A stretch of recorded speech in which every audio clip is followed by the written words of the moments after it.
আমি তো এখানে রাত্রিবেলা ঘুমাই, তারপর 11টার সময় ঘুমাই, তারপরে আমি কোনো দেখলো নেই।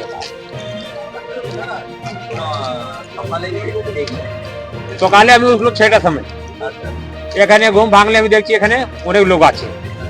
ওই আমি যাকে দেখলো জিজ্ঞেস করলো, এখানে চুরি হইলো ডাকাইতি।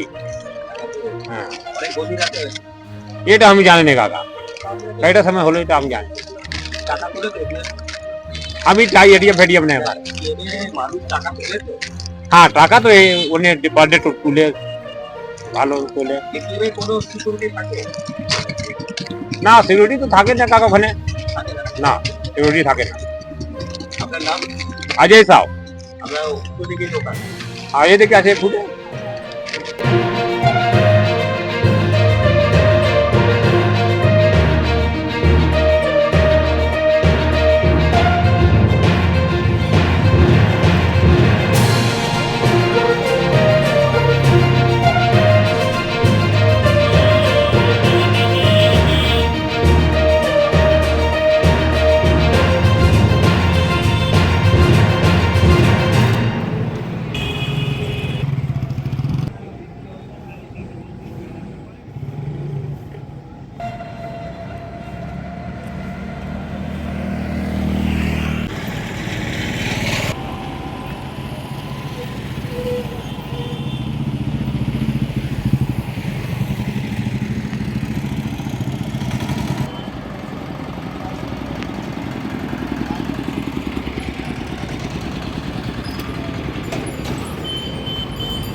দোকান খোলা 9:30, আর বন্ধই 8টা। এখন 8টা ফাটটায় বন্ধ হয়ে যাবে।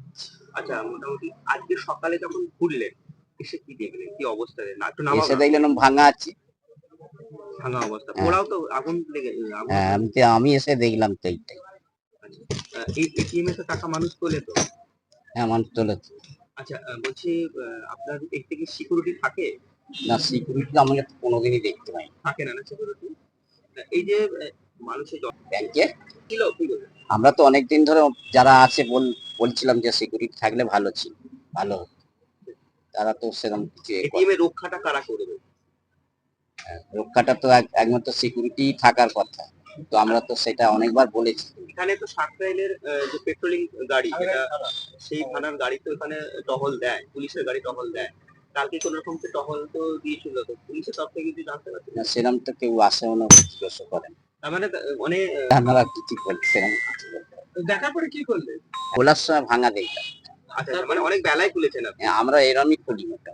8টার দিক করে? না, 8টা না, 9:30টার সময় করে খুলি। আচ্ছা, আপনার নাম? আমার নাম শ্যামল অধিকারী। আপনি কি দোকানের মালিক নাকি? না, কর্মচারী।